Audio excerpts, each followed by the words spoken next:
This week, Campendium releases its best of everything. Plus, do we really need a super show? Jason and I have some thoughts and some takeaways from this year's Florida RV SuperShow in Tampa.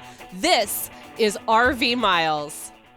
This podcast is sponsored by LL Bean, who makes it easy and fun to simply step outside. That might mean breaking a speed record in a rugged built-for-fun Sonic snow tube, walking an extra block in a warm, weather-resistant down jacket, or just taking a breath on your doorstep before cozying up in a quilted sweatshirt. For however you experience the outdoors, shop clothing and gear at llbean.com. Be an outsider.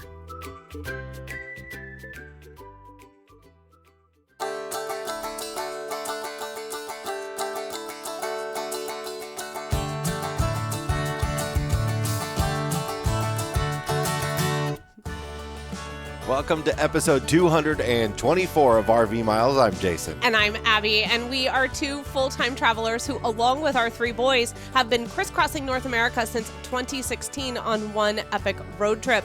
Here at RV Miles, we talk all things RV and outdoors, from travel destinations, industry news, our national parks, and a whole lot more. We're coming to you this week from Fort Wilderness Campground in the middle of Walt Disney World, and we promised we weren't going to work, but there's a very good reason that we are doing this episode from here. Well, A, because that's ridiculous to say we're not going to work, and honestly. Well, and then B, because we didn't do it before we got here, which we were supposed to do. But C, we added 4 days onto our trip, so we kind of had to.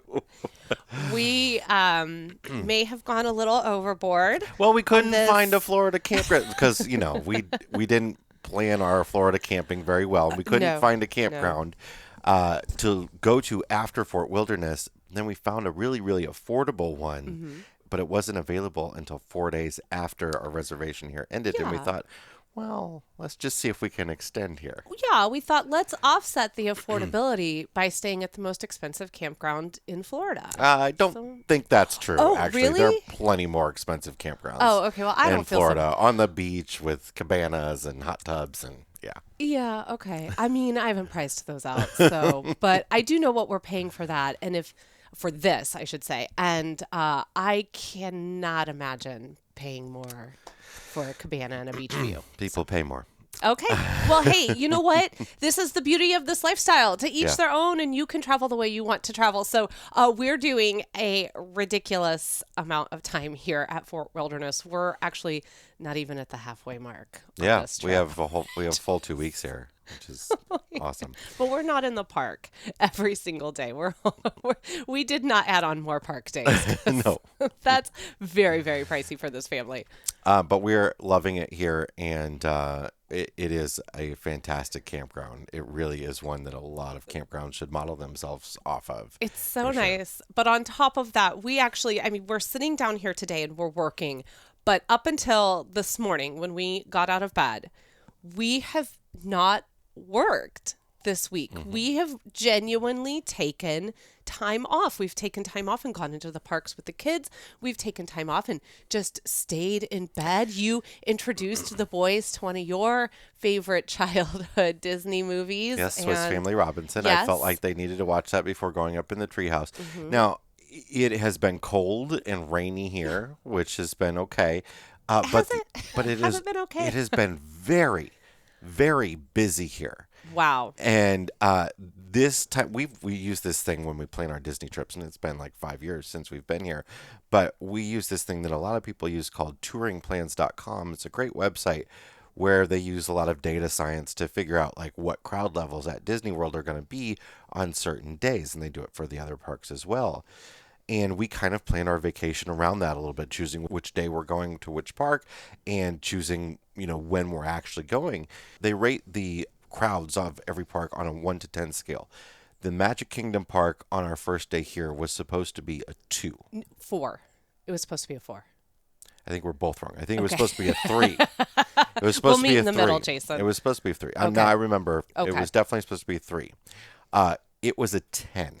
I've never seen anything like it. They haven't seen anything like it. They said that Magic Kingdom Park has not had a 10 rated day since before the pandemic began in February of 2020. I mean, even pre-pandemic visits, we did not go to a park on a 10-day. Like, we've never been in a park on a 10-day. And we're in Magic Kingdom, and I look at you and I said, I thought this was supposed to be a 2, 3, 4. And that includes Christmas, too, which is always a very busy time. Yes. And nobody knows why. It was, it still worked out, and we were able to make some smart moves inside the park that still allowed us to kind of avoid all the crowds and get to ride on things that we wanted to do. And one of the nice things when you do have multiple days to visit a park is that you don't feel the pressure to get to every single ride that day. So we were able to base our day off of what was kind of slow, what wasn't moving. And so it worked out okay. But that was shocking.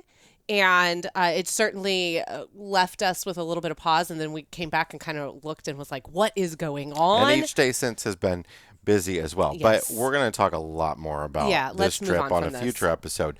But speaking of really nice campgrounds, we thought it'd be nice to kick off the show today talking about some nice campgrounds across the country.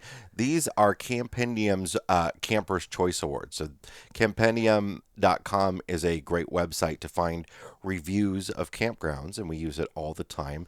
And they release every year, at least for the past few years, their best of list of campgrounds. And we're just going to go through a couple of those from a few different categories. They have more categories than what we're going to talk about. But let's start with the best national park service campground in the country. Okay. So there were 29 national parks that made this list because all of them received at least 5 4-star reviews total. But the tippity top of this one was the Belforsh campground in Devil's Tower, Wyoming, obviously right outside of Devil's Tower, which is a really cool campground because Devil's Tower is sort of in your view, and you can see why that might top the list. Some other ones on the list were Watchman Campground in Springdale, Utah, in Zion National Park, which is one of our favorites. Davis Bayou in Ocean Springs, Mississippi, out on the Gulf Islands National Seashore, also one of our favorites. Smokemont in Cherokee, North Carolina, as part of the Great Smoky Mountains National Park. Mather Campground in the Grand Canyon. Trailer Village in the Grand Canyon even. Fort Pickens Campground in Pensacola, Florida. We've talked recently about Fort Pickens. There's been some confusion over a reduction in the RVs allowed in Fort Pickens. People sent in their rule changes to us earlier this year or late last year. At first, it was limiting all RVs, including truck trailer combinations, to under 30 feet. Which is virtually impossible for most truck trailer combinations. And then it changed to under 12 feet tall, which rules out fifth wheels and motorhomes, large motorhomes at least. And if you go to their page on recreation.gov, it still says that. But we've been talking to a lot of people who are there and say they aren't enforcing it, and even all. Rangers who have said, what are you talking about? Yeah, like they don't even know what's going on. So it does seem like that rule needs to be fleshed out a little bit more by those who made it. So that's just some of the national parks. We'll move on, but I just want to say the full list we'll link to in the show notes at rvmiles.com/224, so you can see everything that, even including they have county parks and city parks. I mean, it's a really, really great list, and now it makes me want to go through and start having something to check everything off. I mean, I spent probably 3 hours yesterday on Campendium just trying to find where we're going after this because, surprise, surprise, we had nothing booked. We're doing some boondocking in Florida, believe it or not. It's going to be fun. Believe it or not. All right, so let's take a look at best RV parks for 2021. How about that? Mountain View Campground in Georgia won the best RV park with 48 5-star reviews. Looks beautiful. We got Angel Fire RV Resort in Angel Fire, New Mexico. Highline Trail RV Park in Boulder, Wyoming. Old Cotton Gin RV Park in Texas. I love this one. Frank's Point of View RV Campground in Ashland, Alabama. Frank's Point of View. Frank's Point of View. Lewis and Clark RV Park in Shelby, Montana. So again, it's another, Meteor Crater RV Park. In Winslow, Arizona. We've been there. We've been there. Now, what about free camping? Let's take a look at free camping. They even have that. Free camping, the best free camping is at the Nomad View Dispersed Camping in the Buffalo Gap National Grassland in Wall, South Dakota. I can't fault that one. And it is gorgeous. Now, I've heard it has gotten very, very busy there since we went there probably 5 years ago, 4 years ago. 4 years ago, 2018, You're camping on the edge of... How to describe it? The Badlands National Park sort of it doesn't rise out of the earth; it drops into the earth, right? So there, you've got grassland up to the edge of a wall, and that's what Wall, South Dakota is named for, where it just drops out to become the Badlands, and you can camp for free right on that wall and overlook it every day. And it's gorgeous and very, very, very windy at times. Yeah, now we camped on the other side of the road. For anyone who's gone back into the archives, you might remember this. This is when we were in Bussy, so this was back in 2018, and we did camp on the other side as we had little people who were not feeling that spectacular view. And frankly, you know, with the 4-year-old, I wanted a little bit of distance between us and that drop. Another free camp, there's a lot of free camping in South Dakota. Another one is Dude Ranch Lakeside Use Area in Chamberlain, South Dakota. Now, I don't know that we haven't camped at this spot, but Chamberlain is really cool because Chamberlain, it's a spot on the Lewis and Clark Trail. And so you can go to this rest stop. It's literally a rest stop where they have a Lewis and Clark museum, and you can like overlook the river there. It's a beautiful bluff. And then outside they have this gorgeous statue called Dignity of a Native American woman. It is massive, and it has like stained glass in it where the sun shines through, and it's, you know, the skies are so big there and gorgeous everywhere in South Dakota that it's just... It's pretty special. It's towering over this, and it's a rest stop. It is really very, very special. And I wish, now I'm looking at this list as you've been talking, Garland Prairie Road Dispersed Camping in Williams, Arizona. I wish that we had known about this. This is a nice big fifth wheel parked in here. We were just in Williams and we enjoyed our time there, but wouldn't that have been fun? Well, one of us is getting very accustomed to her full hookups. Stop your face right now. Stop your face. Who just booked you 5 days of boondocking, okay? Yes, you did. Yes, okay. So, you know. Oh, I love that Bass Pro Shops. Hey, the Bass Pro Shop in Colorado Springs, Colorado. Made the list. You know what? All right, fair enough. All right. Is there any others that you pulled up? Let's take a look. Oh, let's do state parks. Yeah. So the best state park camping, Georgia gets another top of the list. Skidaway Island State Park in Savannah. What do you think the odds are that I can book this? Because we wanted to go to Savannah. Probably slim to none. You know, I mean, who knows? Let's book Savannah for the spring. I'm sure it's not busy. I'm sure it's I've heard it's lovely that time of year. It's okay. Hey, I got us a Disney dining reservation for tonight. You did. Miracles do happen. You did. Sometimes last minute you can make stuff happen. I know. We're the king and queen of last minute. So we'll link to, as Abby said, we'll link to the whole list in the show notes in the description for this episode. Make sure to check it out and use Campendium to find some great places to camp. We really love it. Yeah, we're big fans. All right, we're going to take a break, and when we come back, we're going to talk about our visit to the Florida RV SuperShow. It was super. And more than that, like how that's shaping our thoughts about what this year in RVing is going to look like. Yes, absolutely. So we will be right back. Electrical surge protection is one of the cheapest insurance policies you can provide for your RV, and the Power Watchdog Smart Surge Protector, made by Hugest Autoformers, beats the competition with field replaceable surge modules. With other brands, when the surge protector takes a large surge or a spike, you have to throw it away. The Power Watchdog can be brought back to life with one small, affordable part you can replace yourself. They'll even give you a free surge module in the first 2 years and now have a limited lifetime warranty. Use the coupon code RVMILES, all one word, for 10% off your order at HugesAutoformers.com. That's code RVMILES for 10% off at HUGHES Autoformers.com. RV repair costs are continuing to rise with the increased demand due to more RVers on the road now more than ever. Lock in protection and let wholesale warranties pick up the bill. Wholesale Warranties is focused on personalized service and finding the right policy for each individual RVer. They're focused on education to help customers feel confident in their RV protection. You can use your policy at any licensed repair facility in the U.S. or Canada, including mobile mechanics, with a wide range of eligibility for new and used units up to 15 model years old.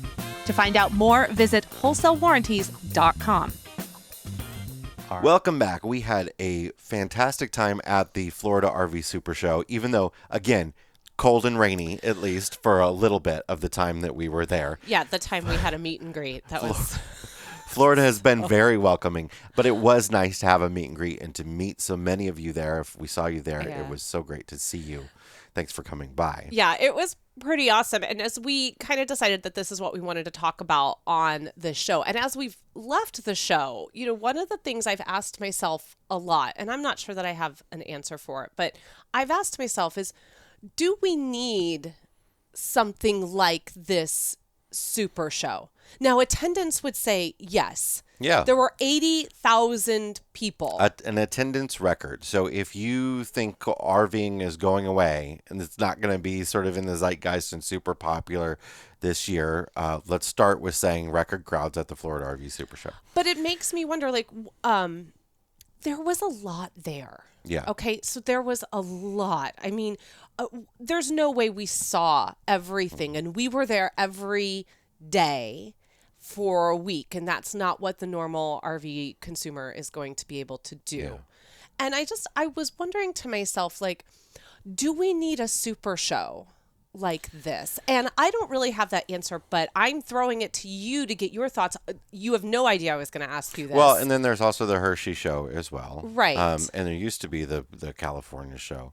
And when I say super show, I don't want to mean that I'm specifically talking about Tampa, but these mega shows where they are days and days and days long, and places like it does seem now it's really just becoming Tampa and Hershey, where everyone comes. I guess the manufacturers. Need is a loaded word, and it's hard to answer based on that. But when you see it working, right? Yeah. So the main reason RV shows happen is for dealers to sell RVs. It's a little different than auto shows. Right. If you go to an auto show, normally that's the automobile manufacturers showing off their wares, and there's a little bit of that happening at a place like the Super Show in Florida, but really it's dealers bringing their stuff there and trying to get a high quantity of buyers in the same place.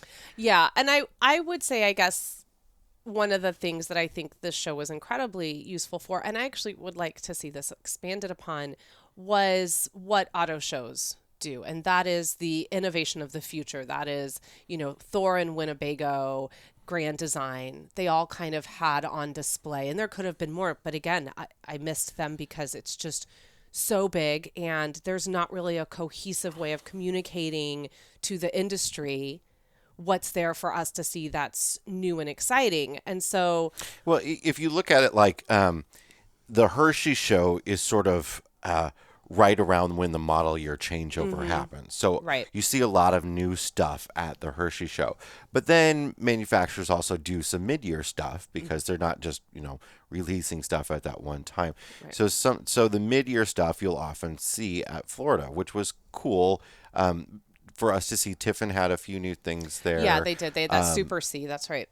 And lots of new floor plans from folks like Forest River and stuff. But to have sort of like this event where they can say, oh, we're going to show off an electric RV and an Airstream that has electric wheels on it is pretty cool to be a part of. Right. But they don't do a great job of it as an industry working together to do something. Like you go to like the Detroit Auto Show and there's some big announcements and there's some big thing, or you go to SEMA and there's lots of off-road stuff being shown for the first time.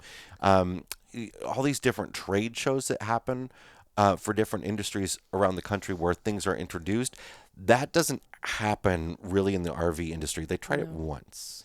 They tried it once. They tried it once with RVX a couple years ago. We made fun of it.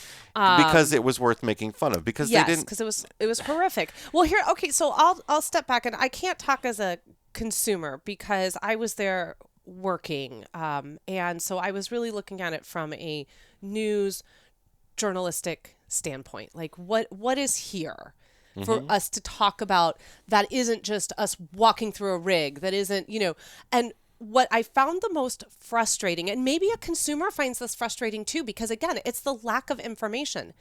There was no clear, like, what is new from anybody, so for a lot of us in the industry, we have that Tuesday that we come in and it's industry day.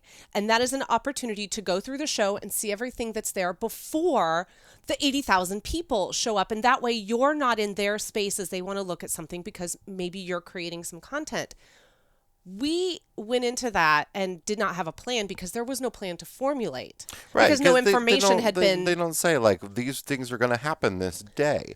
Right. And the only thing we knew in advance was Winnebago, when we knew it like 3 days in advance. Right. Winnebago had sent out a press release saying that they were going to debut the first electric motorhome from a major RV manufacturer.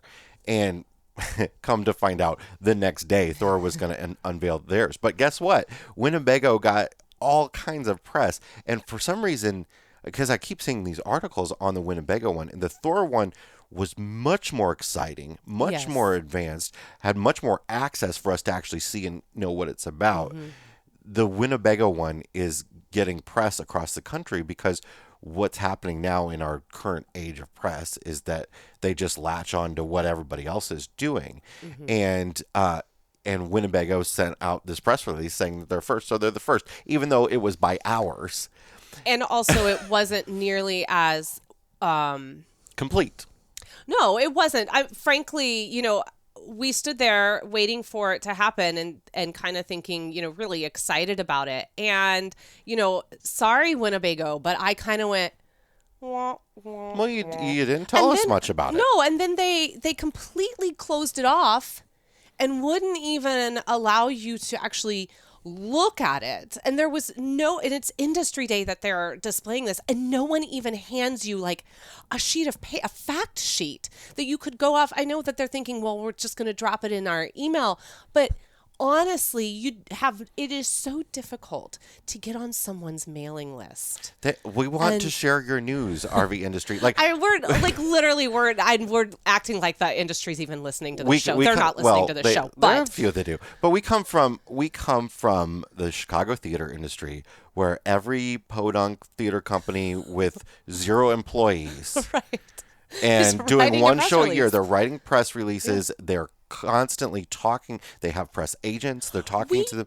We used to do a one-day seminar, and we did it completely online. We used to do a one-day seminar that marketing agents, PR firms from Chicago, and even we had some from Kansas City, this is when we started to branch out, would come to this one-day seminar, and we would go through what needs to be done in order to get your stuff written. Like, this is breaking down a press release and all this stuff. And we would talk to them from a news standpoint, because so many of them were so desperate to have their stuff written about, Right. that they wanted to learn and make sure that they were doing it correctly. And now it's like, some places are like, we don't even do that. And we don't even send out information. So you go to shows like this where everyone is there. And because everyone is there and there's thousands of RVs there, you have no frame to like follow. Like, I had no idea whose models were new, whose floor plans were new, unless I actually went over there and did my own research. And frankly, you don't have that kind of time. Yeah. Well, and let's be honest, both of these were concept vehicles. Yes. These aren't real.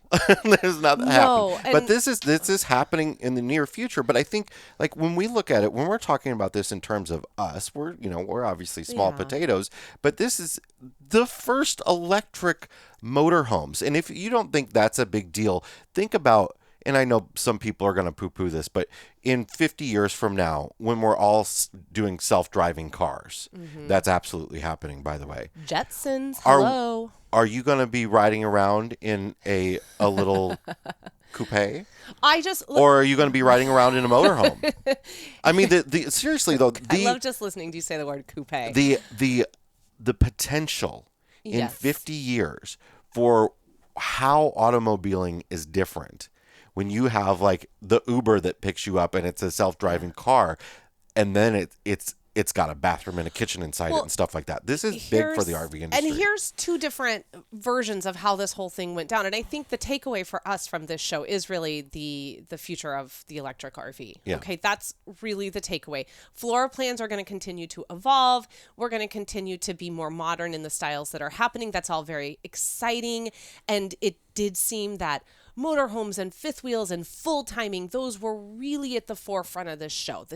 And so all of that is going to continue to evolve and move. But what is really advancing us in the world of RVing is what we're going to do with the electric RV and how we're going to do that. And I have to say that I felt, and I am sure it was not intentional, but I felt that Winnebago shut that whole thing down from us being able to really talk about it and really understand it and share it with our readers in the community. Whereas Thor was incredibly open, Inviting people in, touring them, and then even when they saw, us and knew what, and we explained to them what we wanted to do, actually got like one of the top engineers, developers of the entire Class B, this entire process, and had him come in and walk us through the whole thing and talk to you. And that kind of open accessibility. And you can go over on YouTube and you can watch that video and you can watch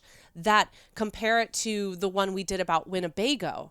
And you can see the difference in accessibility and our ability to talk about these things. And I think that if we want those who feel nervous, unsure, find EVs hilarious, the only way that gets that narrative, we get to have an open discussion, not change of mind, just have an open discussion, is through accessibility of information. Yeah, and being smart about it. I mean, if I was Winnebago, so if you look at what Winnebago did, they had probably $100,000 plus live stream setup. Yeah. I mean, there was a crane. This was crazy. It was unbelievable, the production that they had put together. It was so impressive. It's so amazing. But they did it for just a live stream on their website. And then now, if I'm Winnebago and I want to tout that I've got the first electric, or if I'm Thor, either way, what I'm going to do instead is I'm going to have a special preview for like the New York Times or 2020 or the Today Show or somebody like that, and be driving Al Roker around in my electric RV before the Florida show and touting people to come go see it at the Florida show. Like that's what was missing. It was sort of like, we're going to have this press event with no press. Yeah, it was, I don't know how to explain it, but it just didn't work from a news perspective. Like I, didn't really know how to then go off and communicate this either written or in a video. But I want to flip really quick because we've been talking a lot about EVs, but I want to just flip over to what was also incredibly exciting about this show. And we saw this with Keystone and we saw this with Grand Design and we saw this with Forest River, is solar. Yeah. And that is another, so we've got this electric component. Well, now we have this solar component. And you are able to have a really good conversation with Jeff over at Keystone about what they're doing and how they're amping up the standard of solar that's going to become available just on all their Keystone brands. What Keystone is doing, Jeff Reynolds is the president of Keystone, and they're putting solar on every rig that rolls off the line. Yeah. 200 watts minimum, upgradable to 4 or 6, and I think even 1200, depending on the package that you get. And it's more than that. It's top-notch electric batteries from Dragonfly, which is the maker of Battleborn batteries. So it's not, just cheap, generic knockoff batteries, shipped directly from the factory. And then, more importantly, a training program where they're training all of their dealers how to service, modify, install this stuff, because it makes no sense to install solar after the fact. You're ripping apart the RV to put solar on after it's already been built. We know this for a fact. Put it together in the factory, right? And so that's what Keystone is doing. But more importantly, Keystone doing that is going to drive many other manufacturers in the industry to have to do the same thing. And I would like to give a shout out to Christy over at Keystone for the way that she put together. Now, this is a great example of how this information was able to get out, because prior to the show, we could sign up for a time for one-on-one conversation about everything that they had there. And that was so awesome, so impressive. And I appreciated that so much that Christy did that, because it allowed us to have a schedule. It allowed us to know what they wanted to highlight, what they felt was important at the show for them. And then we could take a look, knowing our audience and knowing how we put out our information. What did we want to focus on? And immediately we said, oh, solar. Absolutely. This is exciting. And so, I appreciate that. And Grand Design and Volta did something similar as well. It was all, but it all comes down just like 48 hours though before the show starts. Yeah. So you're kind of scrambling to like get everything together, but at least that information was there, and schedules could be made and appointments could be booked. Let's talk about some of the disappointments in the Florida RV Super Show, because for me, the obvious big major one is pricing. And a lot of people were looking at the pricing at the show and at shows across the country right now. By the way, this show had everybody there. It was very busy, lots of rigs, and we've been hearing from lots of listeners that the smaller shows around the country are not as exciting right now. Lots of used rigs, no motorhomes, that kind of stuff. Yeah. So your mileage may vary depending on RV show to RV show. This show in particular, though, you're seeing deals, 20% off, 30% off MSRP, without showing you that MSRP has risen so dramatically over the last 2 years. I don't know if we can continue to hold MSRP to what it was prior to 2019. I think at some point we just have to accept it's like a gallon of milk. And it's also a meaningless number, right? It's totally meaningless. I think at some point we just have to stop comparing to the past. Well, and by the way, it's more than meaningless. It's deceptive by a lot of dealers. I'm going to go more into this later. I'm going to do a video on this at some point. Oh, are you? But I didn't know that. I've been picking a rig. You pick a rig and then look at what the MSRP is on a dealership's website, and then go to another dealership's website and the first three you go to will be different. Yeah.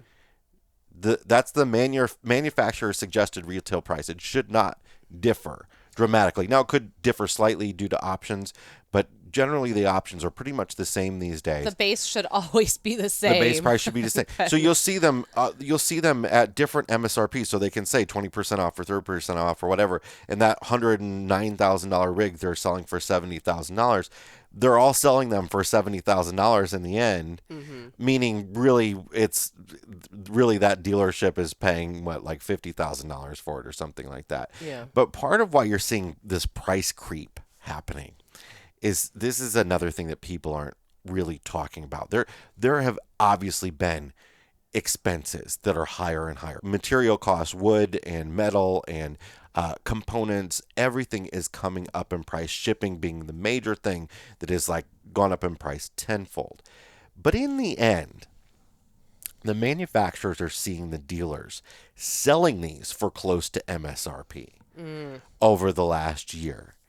And they're saying, well, we're not getting any more from that dealer.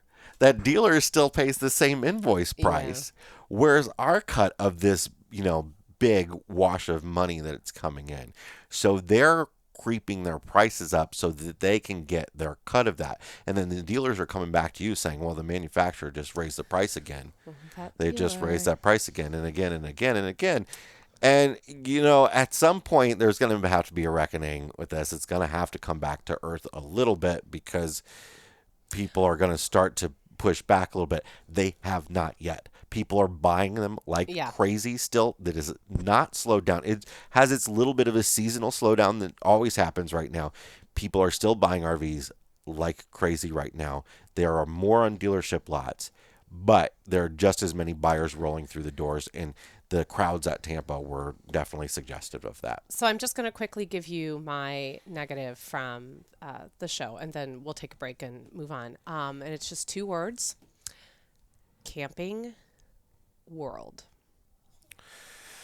And I say that because you might be thinking to yourself, but Abby, Camping World wasn't at the show. They were doing their own thing. Yeah, Camping World had their own online show. That Camping World has missed the Florida RV SuperShow the last 2 years. Which is fine. I think that's great. But they're trolling it instead. They trolled the show the entire time by sending a plane. Well, they did 2 things. One was a plane that consistently looped around the show the entire time with things like, you can't camp on an order form, or if we can't beat your price, we'll give you $1,000, or just all these kind of like crappy sayings. And it was loud and it was non-stop. It was hours and hours and hours. I talked to several people, not people like us, people that were there to shop for RVs. I talked to several people who said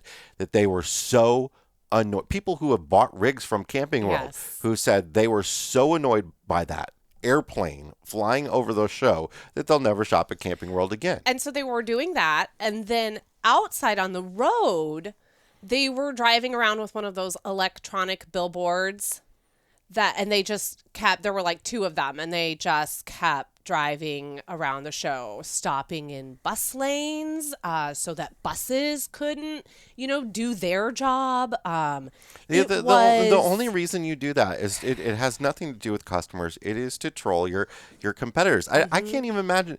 I don't understand the airplane advertising in general. Like, right, if you're on a beach vacation, like you're out on the beach and you've got Geico flying overhead, I'm saying, I don't want to think Geico, about, you're ruining my vacation. I don't want to think about insurance while I'm having a vacation. Yes. It's like, I don't want, I feel like Camping World, if you had wanted to be at this show, you should have come to this show. You could have come to this show. You chose to do a different show. That's fine. I hope that show is working out for you. I have no idea, because you've been, again, pretty close-lipped about it and not sharing a whole lot of information and allowing people to actually write about it. So I don't know how it's going for you, but the fact that you would fly overhead the entire time, make our job very, very difficult to do because you're ruining the audio. But then on top of that, it's already loud there. People are already talking. And you know what we don't all want to have to do? Talk over a plane for 7 hours a day, every day, for 4 days. I can't. That's my negative. It was a busy show. The dealers we talked to say it went very well. Yes. They did lots of sales, and that particularly motorhomes and fifth wheels were selling heavily, and more and more and more interest in family rigs and full-time friendly rigs. And finally, as we wrap this up, again, a very big thank you to Steve, Joe, and the entire team over at Sabre for setting us up on a very cold, very rainy day to get a chance to meet with some people that we don't normally get to see in real life, but we know are out there and have had the pleasure of talking to. And thank you to all of those people who came to talk to us, who stood under, thankfully, plenty of awnings to keep us all dry, and a nice 20-foot awning off of, because we were in front of our 37 FLL. Well, not ours, but they had one there. And I just want to end it on that, because that was such a positive. That was really kind of our last day at the show. And what a positive to end on. And, I think, too, we didn't get Camping World that day because it was so cloudy and rainy. They just gave up. They couldn't fly. I bet they couldn't fly because of the weather. Probably. So thank you to everyone that made that meet and greet possible on Saturday. And it became very evident on day one that we will be back next year at the Super Show. All right, we're going to take a break, and we'll be back in just a moment. Be right back. Winter is here, and if you're sick of clearing snow from your RV, you ought to think about getting a cover. Whether you own a motorhome, a travel trailer, or a truck camper, EmpireCovers.com is here to protect all your vehicles against Mother Nature. EmpireCovers.com offers high-quality, affordable covers that are engineered to protect every cover comes with a free multi-year warranty to guarantee that it remains durable over time. If you're not in need of a full cover, Empire has just launched a line of RV rooftop covers that keep the roof of your RV clean and protect it from UV rays. Listeners can receive free shipping and 60% off the original price of their cover order. Visit EmpireCovers.com/RVMiles or use promo code MILES60 at checkout. EmpireCovers.com. Protect what you love. We are back, and it is time to check the levels of our tanks. Jason, what is in your black tank this week? My black tank is this particular campsite that we are in at the wonderful Fort Wilderness. Don't you dare come at Disney. Well, How dare you, Jason? This is a wonderful, and spoiler alert, it's also going to be my fresh tank. But, okay, so they do this wonderful thing where they've got like all the electric boxes and stuff. Everything is painted this brown that makes it sort of disappear. And it's the same thing they do. Our middle child told us that they invented this green color in the parks that is where all like the cast entrances are in the parks. Fans, that's supposed to things. make you to like, not You don't even them. notice it. You just, Right. you glance right over it. The color is so unnoticeable. Yeah. So there is an electric box, not our electric box for the site, but there was some sort of different electric box near the very front of our site, behind like the post that marks the number of the site, that is painted that color. And when we pulled in, I was backing into the site and I literally could not see it there. Are we going to tell the real story, And or are I we going to hit it. tell your revisionist history story of this? Which one do you want to tell? This is not revisionist history. This I First off, yeah, that's weird, and I don't know why it's there, and it's clear that it's not the first time it's been clicked. Yeah, settle in. Here comes the story. We were in that spot. Now, I love you, okay? I love how you want... I wanted to get closer to the far side, to the Yes. to the hookups. I know you wanted to have more Yes. living space. I love how important it is to you that our space be just perfect when we come into it. We had come into it and we were nice in a spot where I was like, hey, we're good. Like, let's just leave it here. And someone was not satisfied with that and really believed that he could move this beast a few feet over on the driver's side. And there was some poor communication on our part because I didn't know how to help you. And you're trying to get over and you're trying to get over and you're trying to get over. And it's like your third or fourth attempt. And at this point, I was like, peace out, I'm done. Well, I felt like I could see everything just fine. Yes, and you felt very confident that you didn't need me until there was a crunch. Well, I needed... And then I was like, you needed because me. I could see that side. I wanted you on the side that I couldn't see. Except for the electrical box that you couldn't see that tore a scratch down the runner of the truck, which we were very, very lucky that it didn't actually scratch the paint on the truck. I hit the running board. Yes. And so I had to come over there and... do nothing. I didn't need help after that. There's no help I needed. You had to come over there and what? You had to come over there and what? I had to come over there and very carefully, in concert with you, get you to straighten out because you were stuck in that. No. Okay? And you could only go forward and straight on a very, very, very thin line. But at this point, I had shot the mirror straight down so I was looking directly at it. And I didn't need somebody telling me what I was doing because I could see what I was doing. So he didn't need somebody after the fact. After the fact, he was fine. Anyway. So don't put this... Our friend Tony Barthel did an article over at RVTravel.com about why do campgrounds put stuff in our way. This is a huge example. This is a huge example Listen, of like stuff at the end of sites that's in the way of backing in. If we just had this on a chassis that could move itself electrically with an iPad, we would have been totally fine. You could have hopped out of the car and navigated this thing. Can we move on to my fresh tank now?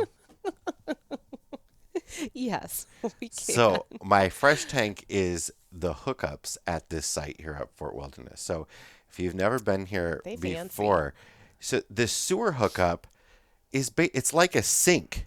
There's like a sink it looks like a stainless steel sink. Like, and then the sewer hookup is inside that. And then there's also an extra drain in there. So if you have any spillage or anything, it still stays within there and drains down. If you're tent camping, you could wash your dishes over that or rinse them. I wouldn't want to wash them like near the sewer hookup, but you could rinse them above it, you know, and have it drain down it. Like you could, it's just a really well-designed sewer hookup.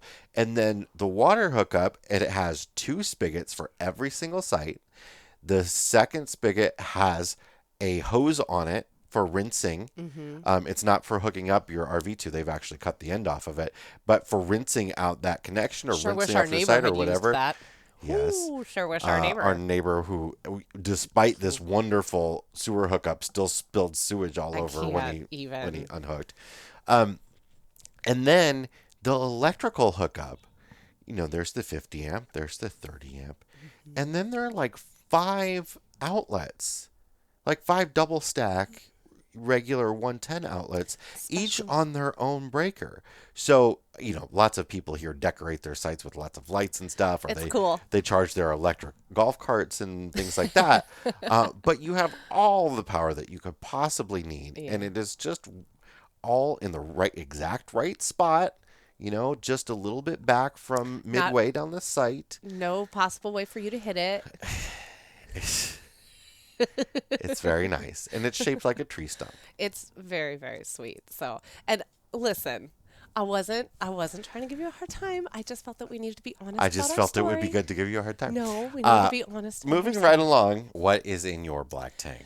Okay, so my black tank and my fresh tank are kind of coming together. It's really more of a fresh tank, but it's got black tank undertones because it's absolutely heartbreaking. But I wanted to reach out to the community of people that are listening or watching here for a couple that we know on Instagram. I do not know how I came in contact with Steve and Stacy over the years through Instagram. I have no idea. I don't even know if they listen or watch the show. But just I've really enjoyed getting to know them, and they post the most beautiful pictures of New Mexico, which is one of the reasons too why I've always enjoyed their account. They are RVing Our Life, OUR Life on Instagram, and I would like to encourage everyone to please go over there and support them because in some ways Jason and I know the power of that kind of support. We don't know, you know, what they're living through right now is pretty horrific. 16 days ago, Steve found out that he was in liver failure. This is all completely shocking to them. They had no clue any of this was coming that I'm about to tell you.